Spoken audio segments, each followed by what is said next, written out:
Some of STA's savings could pay for bus service for a short time, but it would not be able to keep buses running long-term and would result in drastic cuts.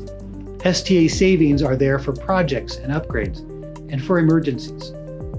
A good analogy is a family's savings account.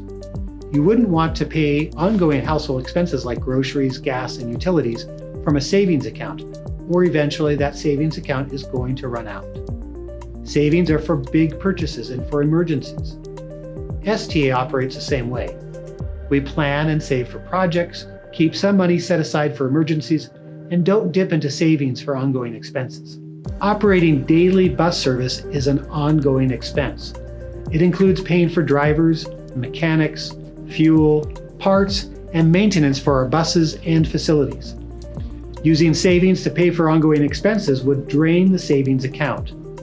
Once the savings account was empty, STA would not be able to pay for the daily bus service we have now, and service would need to be cut. There also wouldn't be money for new projects, upgrades, or emergencies.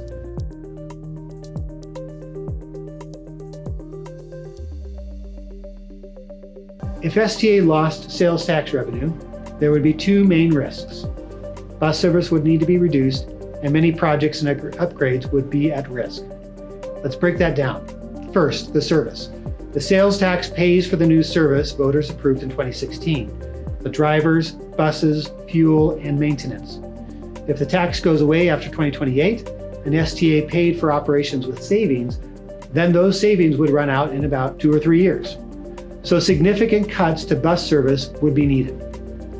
The second risk is to projects that support the region's transportation needs. Many of those projects are paid for in part by grants. Local taxes are often the key that unlock state and federal money for our region. For example, $82 million in federal funding is lined up for bus service upgrades on Division Street that depends on STA's ability to maintain service. Without stable local funding, that outside money is in jeopardy. If we lose it, it doesn't automatically go to a different program or service in Spokane, and STA could lose an additional $12.5 million a year that fund youth ride-free and paratransit services. A sunset clause means an expiration date. Many taxes don't have a sunset clause, they just keep going. When voters approved STA's 0.2 cent sales tax in 2016, STA included an end date so we could be accountable to voters to deliver more and better bus service. It gives voters a chance to review STA's performance and decide whether the funding should continue to fund the increased bus service added to our region in the past decade. Here's what STA accomplished since voters approved the sales tax 10 years ago. Our goal was 25% more bus service, and we delivered 35% more. We increased weekend service by 62%. We completed the region's first bus rapid transit route, the City Line, $14 million under budget. We brought in $138 million in federal and state grants to our region. This was all done with zero debt, no loans, no interest payment.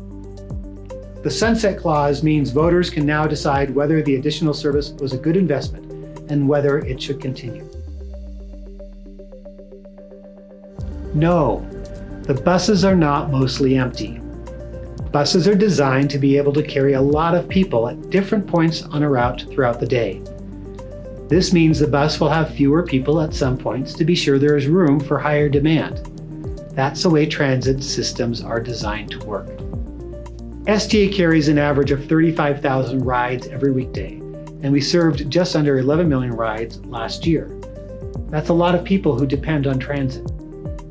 COVID affected transit ridership across the country as more people began working remotely, and ridership dropped everywhere.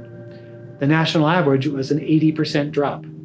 STA ridership dropped about 60%. But STA ridership has had a full recovery.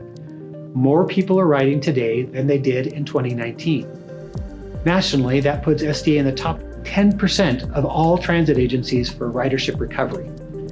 We have recovered and we bounced back faster than transit in Seattle, Los Angeles, and Boston. Spokane has one of the highest rates of transit ridership per capita among cities our size across the United States. As commuter patterns change, STA is always identifying ways to maximize ridership and route optimization.